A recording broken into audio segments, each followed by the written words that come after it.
Xavier Dupont de Ligonnès reste le suspect numéro 1 de la tuerie de Nantes. L'épouse et les 4 enfants du suspect étaient retrouvés enterrés sous la terrasse de la maison familiale le 21 avril 2011. Et depuis ce jour, les enquêteurs ne retrouvent pas la trace de l'homme. Le public, sous le choc, connaît donc cette affaire par cœur. Et certains internautes ont entrepris de recouper tous les éléments disponibles pour tenter de retrouver le disparu. Ariane crée un groupe sur Facebook pour que l'enquête se poursuive grâce à des citoyens concernés. Dans une interview pour Combini, il fait part de ces troublantes découvertes. Xavier Dupont de Ligonnès serait-il vivant? Cela fait plus de 10 ans maintenant que personne ne parvient à le retrouver. Alors, il serait tout aussi probable qu'il soit mort. En effet, certains imaginent qu'il aurait pu se donner la mort après avoir échappé à la police. S'il est bien coupable de l'assassinat des membres de sa famille, la culpabilité aurait pu le ronger et le pousser à cet acte fatal. Mais les plus passionnés par cette affaire estiment que Xavier Dupont de Ligonnès est vivant. Selon eux, il serait si intelligent qu'il serait même capable de brouiller les pistes. Peut-être bien aussi en faisant partie, sous des pseudonymes, des groupes d'internautes qui recherchent sa trace. Xavier Dupont de Ligonnès est suspecté d'avoir assassiné sa femme et leurs 4 enfants avec préméditation. Pire encore, il aurait envoyé des courriers à des proches pour faire croire qu'ils étaient encore en vie et gagner du temps pour disparaître. Mais il faut aussi admettre que cette affaire est allée dans toutes les directions. Certains imaginent même que les corps retrouvés chez Xavier Dupont de Ligonnès ne seraient pas ceux de sa famille et qu'ils sont tous en cavale à cause de problèmes d'argent.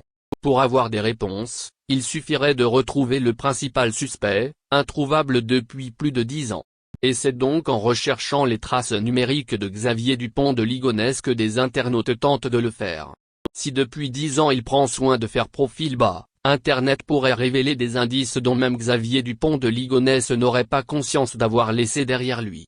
Parmi ces groupes d'internautes qui recherchent Xavier Dupont de Ligonnès, il y a Ariane.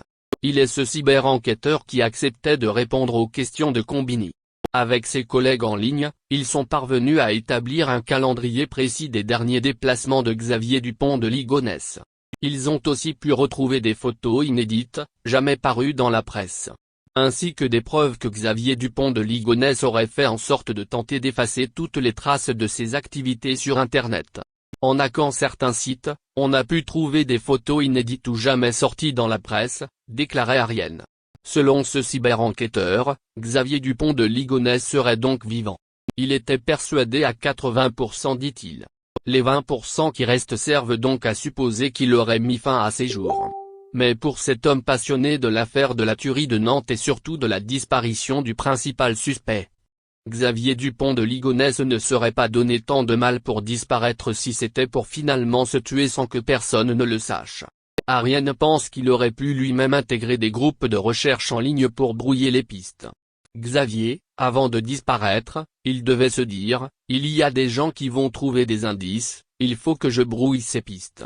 Il l'a fait pour son site, La Route des Commerciaux, qu'il a fait disparaître, alors peut-être qu'il l'a fait également sur Facebook, disait-il.